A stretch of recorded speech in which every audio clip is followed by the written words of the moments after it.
வணக்கம் friends, welcome to my channel. இன்று நாம் பார்க்க இருப்பது, நம் வீட்டில் தேவையில்லாத பிரச்சனைகளும் கந்திருஷ்டியும் வந்தால் அதை தவிர்ப்பதற்கு ஒரு எளிய பரிகாரம்தான். ஒரு சிலர் வீட்டில் அடிக்கடி நோய்வாய்ப்படுவதும் தேவையில்லாத சண்டை சச்சரவுகளும் பிரச்சனைகளும் இருந்து கொண்டே இருக்கும்.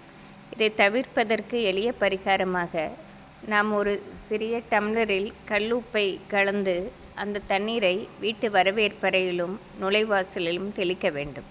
இப்படி கல்லுப்பை தெளிப்பதால் தேவையில்லாத கந்திருஷ்டிகள் நீக்க பெறுவதோடு ஒரு நேர்மறை ஆற்றலும் உருவாகும்.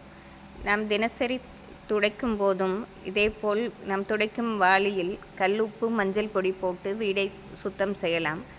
அவசர வேலை காரணமாக தினசரி துடைக்க முடியாது. அந்த சமயம் நாம் ஒரு பாத்திரத்தில் கல்லுப்பை கலந்து தண்ணீரை வீட்டில் அனைத்து இடங்களிலும் நாம் தெளித்து விட்டோம் என்றாலே நம் பிரச்சனைகள் தீர்வதை காணலாம். அப்படி கல்லுப்பினால் கலந்த தண்ணீரை நாம் வீட்டில் தெளித்துவிட்டு வீட்டில் நுழைவாயிலில் முன் நாம் ஒரு மாவிலை கொத்தை வைத்து விடலாம்.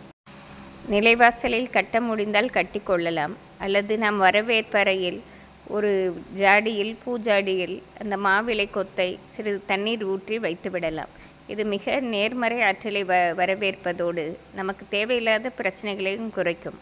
இப்படி அந்த மாவிலை கொத்தை நாம் தண்ணீரில் பூஜாடியில் வைத்து விட்டோம் என்றால் அது ஒரு வாரம் வரை வாடாமல் நன்று இருக்கும். அது பார்ப்பதற்கும் லக்ஷ்மி கடாட்சமாக இருப்பதோடு நமக்கு ஒரு நேர்மறை ஆற்றலை கொடுக்கும்.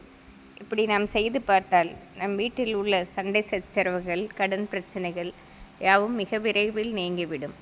பொதுவாக மாவிலையும் கல்லு உப்பும் லக்ஷ்மி கடாட்சம் நிறைந்த பொருட்களாகும். அதை நாம் உபயோகப்படுத்த நம் வீட்டில் நேர்மறை ஆற்றலே வளரும். இது ஒரு எளிய பரிகாரம்தான். இதை செய்து பார்த்து நாம் நன்மை அடைவோம். நன்றி, வணக்கம்.